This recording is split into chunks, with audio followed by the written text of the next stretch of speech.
안녕하세요. K리그를 사랑하는 직장인 성싸와 양군이 전하는 K리그 프리뷰, 매주 목요일 오후에 업로드됩니다. 피드백이나 질문 있으시면 댓글에 거침없이 남겨주세요. 안녕하세요, 양군입니다. 파이널 라운드 첫 주부터 흥미진진한 경기들이 많았습니다. 포항과 광주의 경기에서는 8골이나 터졌지만 2장의 퇴장도 나왔습니다. 수원은 슈퍼매치에서 5년 만에 승리를 거두는 쾌거를 이뤘고요. 인천은 성남에 무려 6대0 대승으로 5라운드 이후 약 3개월 만에 꼴찌를 탈출했습니다. 오늘의 2020 하나원큐 K리그1 파이널 24라운드 프리뷰는 전북 현대와 포항 스틸러스를 선택해봤습니다. 그럼 시작하겠습니다. 슛! 안녕하세요, 성싸입니다. 파이널 라운드가 시작된 순위부터 보시겠습니다. 전북이 드디어 울산과 승점 동률을 다시 이뤘습니다. 11라운드 이후 거의 2달 반 만의 성과인데요. 단 4경기만 남은 상황에서 지난 시즌보다도 더 치열한 우승 경쟁 구도를 만든 전북과 울산입니다. 포항은 3등 굳히기에 돌입했습니다. 이번 시즌 포항은 전북을 상대로 꽤 좋은 모습을 보였는데요. 우승권 팀들과 승점 격차를 줄일 수 있을지도 기대가 됩니다. 스플릿 B는 인천이 12등을 탈출함과 동시에 부산이 이번 시즌 처음으로 최하위로 내려앉았습니다.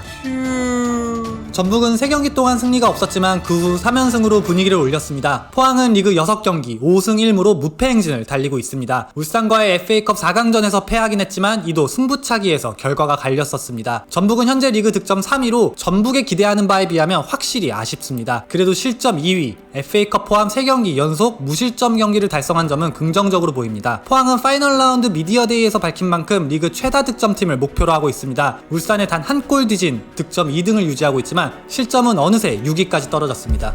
전북은 홈 성적 1위, FA컵 포함 홈 3연승을 달리고 있습니다. 포항은 원정 성적도 3위입니다. 재밌게도 홈과 원정에서 정확히 23골씩 득점했는데요. 포항의 원정 실점률은 경기당 단 한 골밖에 허용하지 않으면서 좋은 모습을 보였습니다. 역대 전적은 37승 23무 32패로 전북이 근소하게 앞서 있습니다. 2018 시즌부터는 6승 2무 2패로 전북이 디펜딩 챔피언다운 면모를 보여줬습니다. 전주 월드컵 경기장에서 펼쳐진 최근 3경기 또한 전북이 모두 승리를 챙겼습니다. 포항의 전북전 마지막 승리는 2018년 8월 15일로 2년 정도 지났습니다. 6월에 펼쳐진 7라운드는 포항이 선제골을 득점했지만 안타깝게도 김기동 감독님은 모든 교체 카드를 부상으로 소진했습니다. 결국 91분 김민혁 선수가 프리 헤더로 전북에 역전승을 안겨줬습니다. 8월에 있던 14라운드도 팔라시오스 선수가 이른 시간 퇴장당했지만 포항이 다시 한번 선제골에 성공했었습니다. 하지만 포항은 결국 수적 열세를 이겨내지 못하고 당시 전북에 합류한 지 얼마 되지 않은 구스타브 선수와 바로우 선수가 K리그 첫 도움을 기록했었습니다. 수비형 미드필더로 활약하고 있는 손준호 선수도 이번 시즌 친정팀 포항을 만날 때마다 공격 포인트를 기록한 점도 흥미롭습니다. 슛!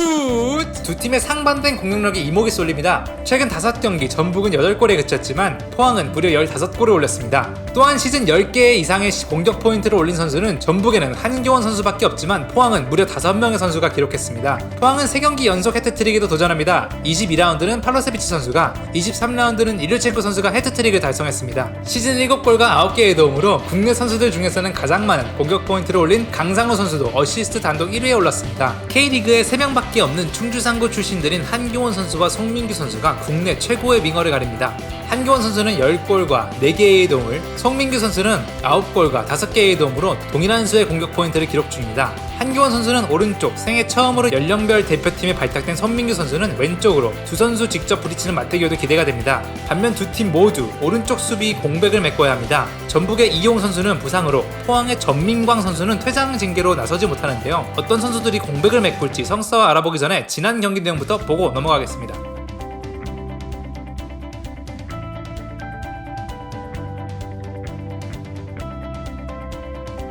슛! 올림픽 대표팀 송범근 골키퍼가 골문을 지키고 김민혁 선수와 홍정우 선수의 센터백 조합이 예상됩니다. 이용 선수가 부상인 가운데 최철순 선수와 5년 만에 국가대표에 발탁된 이주영 선수의 출전이 예상됩니다. 팀 내 최다 도움을 기록하고 있는 손준호 선수가 계속해서 원홀딩 역할을 맡고 지난 경기 결승골을 뽑아낸 이승기 선수의 선발 출전도 예상됩니다. 한교원 선수는 지난 FA컵 4강전에서 타박상을 입었지만 심각한 부상은 아닌 걸로 전해졌습니다.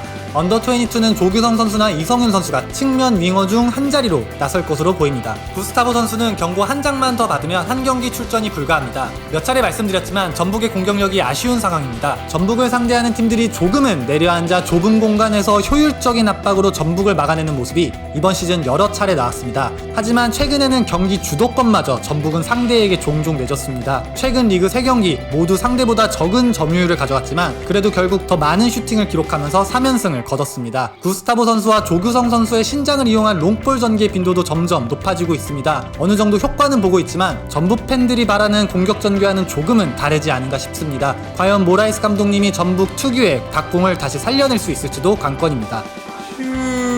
포항도 권한규 선수와 오닐 선수가 부상으로 한 달 넘게 출전하지 못하고 있습니다. 윙백은 박재우 선수나 김상원 선수의 출전에 따라 3경기 연속 도움에 도전하는 강상우 선수의 위치가 결정됩니다. 중원은 이승모 선수의 성장세가 눈에 띕니다. 그리고 연령별 대표팀에 처음 발탁된 송민규 선수가 굉장히 긴장이 많이 된다고 밝혔는데요. 그래도 다시 한번 김학범 감독님의 부름을 받은 팀 동료 이승모 선수도 있으니까 조금은 걱정을 덜 수 있지 않을까 싶습니다. 지난 경기 해트트릭을 달성한 일류첸코 선수, 3경기 연속 멀티골에 도전하는 팔로세비치 선수, 3경기 연속 어시스트에 도전하는 팔라시오스 선수, 3명의 외인 모두 출격이 예상됩니다. 하지만 포항의 카드 관리가 걱정거리로 남습니다. 하창래, 김상원, 이승모, 팔라시오스 선수 모두 경고 한 장만 더 받으면 한 경기 출전이 불가한데요. 전북전 다음에는 동해안 더비라는 또 다른 빅매치가 기다리는 만큼 어느 때보다 카드 관리 또한 굉장히 중요한 경기가 되겠습니다. 김기동 감독님이 동해안 더비를 더 의식한다면 팔라시오스 선수와 이승모 선수 대신 이광혁 선수나 오범석 선수의 선발 출전도 가능합니다. 지난 시즌 킹메이커 포항이 전북과 울산을 연달아 만납니다. 경기력과 득점이 오를 만큼 오른 상승세의 포항과 3연승이지만 경기력은 조금 주춤하고 있는 전북입니다. 포항은 이번 시즌 전북만 만나면 유독 잘 풀리던 경기가 부상이나 퇴장으로 인해 악재를 맞았습니다. 전북이 결국 2번 모두 역전에 성공했지만 이번에는 부상으로 인해 우측 라인이 고민입니다. 수비는 최철순 선수가 단단히 지키고 있지만 팀 내 최고 득점자 한교원 선수의 결장이 길어진다면 전북이 리그 3연패에 도전하는데 문제가 될 수도 있습니다. 반면 포항은 부상자의 공백을 어린 선수들의 활약이나 포지션 변경으로 이겨내고 있습니다. 강상우 선수가 다시 윙백, 센터백 전민광 선수도 윙백으로 포변했고요. 거기에 이승모, 박재우, 고영준 같은 어린 선수들의 활약도 만만치 않습니다. 두 팀 조금은 불안한 수비를 다른 방법으로 대처하고 있습니다. 전북은 경기 주도권을 조금 포기하는 방법으로 신중한 경기 운영을 선택했고요. 포항은 먹힌 만큼 더 넣는다. 전 국가대표 본프레레 감독님을 생각나게 하는 화끈한 닭공을 보여주고 있습니다. 그래도 점점 리그가 끝으로 다가오면서 우승 경쟁도 한 경기 한 경기 중요해진 만큼 전북이 디펜딩 챔피언의 집중력을 보여 한 골차 진땀승을 거두지 않을까 예상해보겠습니다. 마지막으로 K리그 파이널 24라운드 금요일 오후 5시 선두 울산과 4위 상주의 경기로 시작합니다. 토요일 4시 반에는 광주와 대구의 5, 6위 맞대결이 펼쳐지고요. 7시에는 오늘 프리뷰한 전북과 포항의 경기가 킥오프합니다. 일요일 2시 강원과 성남의 경기를 시작으로 스플릿 그룹 B의 경기들이 펼쳐집니다. 감독들이 없는 서울과 부산이 4시 반에, 그리고 상승세를 달리기 시작한 인천과 수원의 맞대결이 7시에 펼쳐집니다. 이번 라운드 이후 2주간의 A매치 휴식기가 진행됩니다. 오로지 K리그에서만 뽑은 벤투 감독님의 성인 국가대표팀 학범슨, 김학범 감독님의 언더24 올림픽 대표팀의 경기가 2차례 펼쳐집니다. 이 내용은 성사가 곧 정리해서 알려드릴 테니 관심 가져주시길 바랍니다. 그러면 저희는 2주 뒤 시즌 4번째 동해안 더비로 찾아뵙겠습니다. 그럼 안녕히 계세요. 안녕.